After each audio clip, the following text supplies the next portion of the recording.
Hello students, सबसे पहले तो मैं आप लोगों को शाबाशी देना चाहूंगी क्योंकि बहुत सारे बच्चों ने होमवर्क को बहुत अच्छे से कंप्लीट किया है। किंतु जब मैंने उन्हें चेक किया तो मुझे ऐसा प्रतीत हुआ कि बहुत सारे स्टूडेंट्स को पुरुष परिचय समझ में नहीं आया है और बहुतों ने तो मुझे मैसेज भी किया कि मैम ये समझ में नहीं आया। तो इसलिए मैं आज फिर से तुम लोगों को पुरुष परिचय पढ़ा रही हूँ। लो तो बच्चों, पुरुष का अर्थ क्या होता है? पुरुष का अर्थ होता है प्रधान, अर्थात वाक्य में वर्ण विषय अर्थात वर्णन किया जाने योग्य, मतलब जिसके बारे में बात की जा रही हो, जिसका वर्णन किया जा रहा हो। श्रोता अर्थात जो सुन रहा हो, वक्ता अर्थात जो बोल रहा हो की प्रधानता को सूचित करने वाला पुरुष कहलाता है। पुरुष का अर्थ होता है प्रधान। पुरुष का अर्थ पहले भी हम आप लोगों को बताए थे कि इंग्लिश का ट्रांसलेशन और संस्कृत के अनुवाद में थोड़ा सा का अंतर है बनाने में। अगर आप लोग इसके माध्यम से समझेंगे तो आप लोग को समझने में थोड़ी सी आसानी हो सकती है।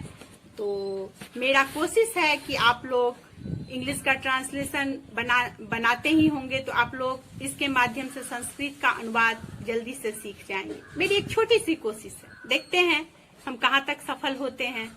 जैसा कि पिछले वीडियो में भी कहा था कि इंग्लिश और संस्कृत एक दूसरे के अपोजिट होते हैं, यानी कि फर्स्ट पर्सन संस्कृत का थर्ड पर्सन, संस्कृत का थर्ड पर्सन इंग्लिश का फर्स्ट पर्सन।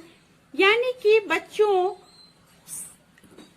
आई वी यानी कि इंग्लिश में होता है फर्स्ट पर्सन, उसमें दो ही होता है, सिंगुलर और प्लूरल। पर संस्कृत में तीन होता है, एक वचन, द्विवचन, बहुवचन। लेकिन first person, second person, third person, और इसमें क्या होता है, प्रथम पुरुष, मध्यम पुरुष, उत्तम पुरुष, ये तीन होता है।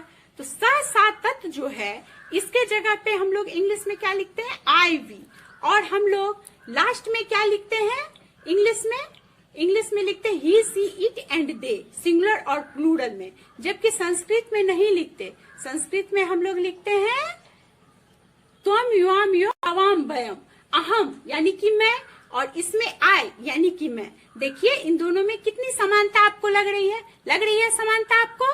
अगर लग रही है, समझ में आ रही है तो आप हमें बताइएगा।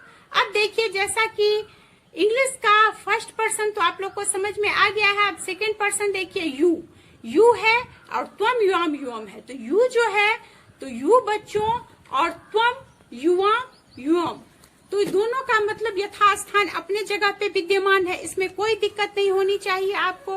अब तीसरा इंग्लिश का थर्ड पर्सन यानी कि ही, सी, इट और दे, कोई भी सिंगुलर या संस्कृत में भी फर्स्ट पर्सन पर रहते हैं, इन्हें हम प्रथम पुरुष यानी कि वर्ण विषय भी कहते हैं। इसके अंतर्गत तो आप लोग को हम बता ही दिए कि सा, सा, तो, ते, तानी जो है अन्य सभी संज्ञा चाहे वे किसी भी लिंग या वचन में हो आती हो। बच्चों इंग्लिश में सिर्फ 2 नंबर होते हैं, ये भी हम आपको बता दिए। अब इंग्लिश में सिंगुलर प्लूरल 2 ही होता है, ये भी आपको बता दिए। संस्कृत में 3 होता है, ये भी हम आपको बता दिए। तो अब हम चलिए संस्कृत में सर्वनाम के चार्ट को देखते हैं। तो बच्चों यह देखिए, सह, सा, तत्। सह मीन्स क्या हो गया, वह, पुल्लिंग का। सा मीन्स क्या हो गया, वह, स्त्रीलिंग का। तत् मीन्स क्या हो गया, वह, नपुंसकलिंग का। प्रथम पुरुष का एक वचन सह, सा, तत्। प्रथम पुरुष का द्विवचन तौ, ते यानी कि वे दोनों।